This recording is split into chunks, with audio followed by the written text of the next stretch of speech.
बिस्मिल्लाहिर्रहमानिर्रहीम। अस्सलाम वालेकुम। इस वक्त मौजूद हैं इस्लामाबाद हाई कोर्ट में और इस वक्त अडयाला में भी इमरान खान साहब के तोशाखाना 2 केस की समाअत जारी है और आज हो सकता है कि उस केस को कंक्लूड कर दिया जाए या एक और हेयरिंग की समाअत जो है वो बाकी रह जाएगी। और आपने देखा कि तोशाखाना 2 केस जिस तरह से चलाया जा रहा है कि आज भी सलमान अकरम राजा साहब को कमरे अदालत में जाने की इजाज़त नहीं दी गई और इस वक्त जब मैं ये वीडियो रिकॉर्ड कर रहा हूँ तो इस वक्त ही जो इमरान खान साहब की 26 नवंबर के 7 केसों में जो गिरफ्तारी डाली गई इस वक्त भी उसकी समाअत जो है वो इसनाद दहशतगर्दी की अदालत रावलपिंडी में जारी है। फैसल मलिक एडवोकेट साहब दलाइल ज़ाहिर दे रहे होंगे या जो भी सूरत हाल होगी वो भी आपको बताएंगे। और इसके अलावा आपने देखा कि मैं इस वक्त इस्लामाबाद हाई कोर्ट में मौजूद हूँ। इस्लामाबाद हाई कोर्ट में जुमे के रोज़ जो बैरिस्टर सलमान सफदर साहब हैं उन्होंने एक कानूनी ज़बान में धमकी लगाई थी जस्टिस इनाम अमीन मिन्हास को और उनको कहा था कि तोशाखाना 2 बर्रियत केस जो है वो सोमवार के लिए आप समाअत के लिए मुकर्रर कर दें और अगर आपने सोमवार के लिए समाअत के लिए मुकर्रर ना किया तो फिर मैं इस अदालत में लौट कर नहीं आऊँगा और क्योंकि उसका फ़ायदा नहीं होगा क्योंकि उससे सज़ा हो जाएगी। लेकिन जस्टिस इनाम अमीन मिन्हास जो 26 यानी तरमीम की पैदावार हैं उन्होंने वो भी जाहिर है वो 26 यानी तरमीम के तहत आए हैं तो वो इंसाफ तो नहीं करेंगे ना, वो करेंगे जिस मकसद के लिए उनको लाया गया है। क्योंकि अगर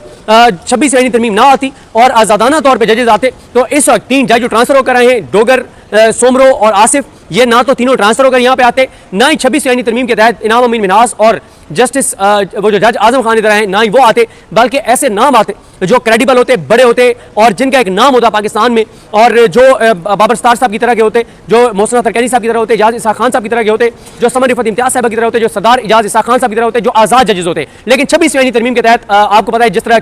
तरह के लोग आ रहे हैं, जिस तरह के जज आ रहे हैं और वो पाकिस्तान के लिए नहीं, इंसाफ के लिए नहीं, लोगों के इंसाफ की फराहमी के लिए नहीं बल्कि किसी और मकसद के लिए लाए जा रहे हैं। और एक मकसद सबसे बड़ा ये है कि इमरान खान के केसेस ना लगे और इमरान खान को इंसाफ ना मिले और मिल भी नहीं रहा। आपके सामने कि जज जस्टिस इनाम अमीन मिन्हास ने इमरान खान की जो तोशाखाना 2 बर्रियत केस है वो जनवरी के बाद अब तक वो केस समाअत के लिए मुकर्रर नहीं किया और एक अर्ली हियरिंग की दरखास्त थी जिसमें उन्होंने कहा था कि केस जल्द समाअत के लिए मुकर्रर करें, उस पर भी दलाई हुए और आज के दिन तक यानी देखें जुमा गुजर गया, हफ्ता, इतवार, सोमवार, मंगल, आज बुध है और 6ठा दिन है, अभी तक अर्ली हियरिंग की दरखास्त के ऊपर रिटन ऑर्डर नहीं आया और अर्ली हियरिंग में तारीख फिक्स नहीं की गई। यह है अदालतों की सूरत हाल। खैर एक और मामले की तरफ आते हैं। फलक जावेद खान, सनाम जावेद खान की बहन है और सोशल मीडिया पे बहुत ज़्यादा एक्टिव थी, इमरान खान के साथ बड़ी इखलास के साथ इमरान खान के साथ खड़ी हैं। ये सनम जावेद हो, फलक जावेद हो, इनकी पूरी फैमिली हो जो उन्होंने सफ़र किया है। जितनी बार फलक जावेद की गिरफ्तारी हुई इस वक्त भी उनको सज़ा हुई है, 9 मई के कई केसेस में उनको सज़ाएं हुई हैं और बड़ा सफ़र किया इस पूरी फैमिली ने पिछले 2.5 साल में। जो इस फैमिली के साथ हुआ है वो पाकिस्तान की तारीख में कम ख़ानदानों के साथ इस तरह से हुआ है जिस तरह से सनम जावेद और उनकी फैमिली के साथ हुआ है। तो खैर फलक जावेद को कल रात को जो है वो अगवा कर लिया गया इस्लामाबाद से और अगवा इसलिए कह रहा हूँ कि अभी तक उनको किसी भी अदालत में पेश नहीं किया गया जब तक मैं ये वीडियो रिकॉर्ड कर रहा हूँ। अगर ये वीडियो जब अपलोड होगी उस वक्त वो पेश हो जाएंगी तो ज़ाहिर हम आपको अपडेट कर देंगे। और इस वक्त मियां अली शफाक साहब की टीम से जो कदीर जंजुआ साहब हैं, आद एडवोकेट साहब हैं, ये उनकी पूरी टीम जो है वो इस वक्त इस्लामाबाद हाई कोर्ट में मौजूद है और जो फलक जावेद के वालिद हैं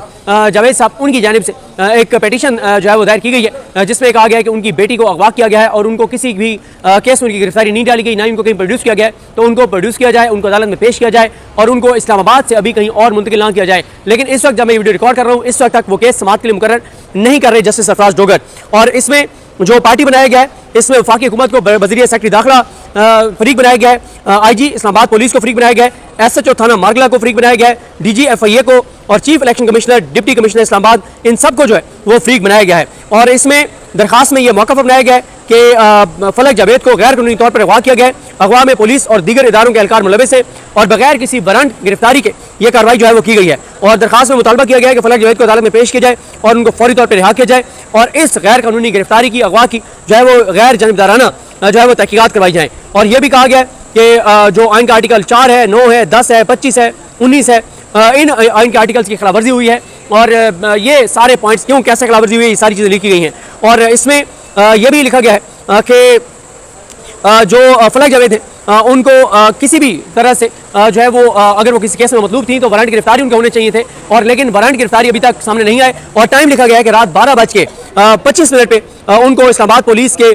जो एहलकार भी साथ थे और कुछ नामालूम अफराद थे, सफ़ेद लैंड क्रूज़र थी और एक वैगनर गाड़ी थी, और एक और लैंड क्रूजर थी, उनके नंबर लिखे गए हैं और उसमें निकाब पोश एहलकार थे सिविल कपड़ों में और साथ पुलिस भी थी और इन सब ने उनको जबरी तौर पर अगवा किया है और अभी तक पाकिस्तान की किसी भी अदालत में उनको पेश नहीं किया गया। और यह भी लिखा गया कि आइन का आर्टिकल 9 जो है वो हर शहरी की जान और उसकी आज़ादी का तहफ़्फ़ुज़ करता है और किसी को भी जो है वो इस तरह से गैर कानूनी तौर पर हिरासत में लेने की इजाज़त नहीं देता। और फिर उनकी ज़ाहिर आइन के किस किस आर्टिकल की खिलाफवर्जी हुई है उन तमाम चीज़ों को जो है वो लिखा गया है और इसलिए तमाम चीज़ों को कानूनी तौर पर बयान करने के बाद यह इस्तदा की गई है कि फलक जावेद को अदालत में पेश कर और फौरी तौर पर रिहा किया जाए और FIR और दीगर कानूनी दस्तावेजात फराहम की जाए और उन पर अमल दरामद रोका जाए और आइंदा उनको हिरासत करने से जो है वो रोका जाए और इनके जो जिस तरह से उनको अगवा किया गया, उठाया गया, इस तमाम प्रोसेस को गैर आइनी गैर कानूनी डिक्लेयर किया जाए और इस सारे मामले पर एक गैर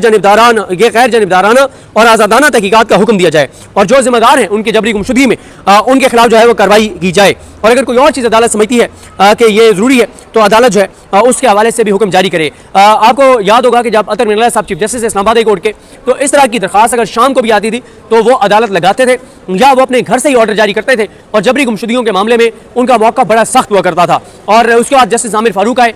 तो भी बड़ा मुश्किल होता था, लेकिन खैर दरख्वास्त लग जाती थी, जो भी होता था लगाते वो भी अपने सामने थे। लेकिन बहरहाल उनके दौर में ये हुआ है कि अगर 10 दरखास्तें आती थी तो 10 में से 6 दरखास्तें जो हैं वो इस्लामाबाद हाई कोर्ट के उस वक्त 6 आज़ाद जजेस थे, मोहसिन अख्तर कियानी साहब,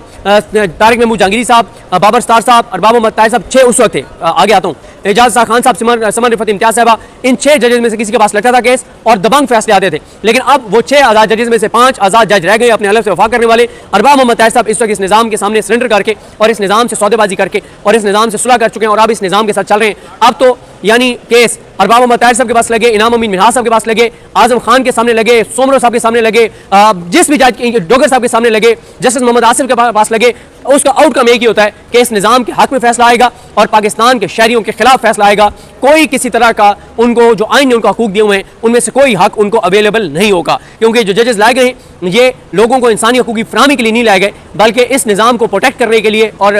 इस निज़ाम को जो है वो जारी और सारी रखने के लिए इन जजेस को जो है वो लाया गया है। तो बहरहाल जी इस वक्त तक जिस तरह मैंने अर्ज किया कि पिटीशन नहीं लग रही और ना ही उनको प्रोड्यूस किया जा रहा है, तो नेक्स्ट वीडियो होगी तो इस पर बात करेंगे कि सूरत हाल क्या होती है, किस तरफ जाती है। और आज कल का दिन भी खैर खासा अहम होने वाला है, क्योंकि कल इमरान खान साहब की अलकादिर केस में इमरान खान साहब की समाअत है, कल ही वकला की गोल मेज कॉन्फ्रेंस है और यह भी हो सकता है कि आज जो है वो तोशाखाना 2 केस जो है वो कल तक के लिए समाअत के लिए चला जाए और अगर कल तक गया तो फिर तो वैसे ही कल इमरान खान को सजा भी सुनाई जा सकती है और बुशरा बीबी को तोशाखाना 2 केस में। और कल भी बड़ा हंगामा का दिन होगा। आज सुप्रीम कोर्ट में एक केस है जिसके हवाले से मैंने ट्वीट किया था, उस केस पर खैर तफसील से बात करेंगे कि वो केस क्यों इतना अहम है और उस केस में क्या क्या चीज़ें हुई हैं। मुझे अपनी दुआ में याद रखें। अल्लाह सबका हामी नासरो। अल्लाह हाफ़िज़।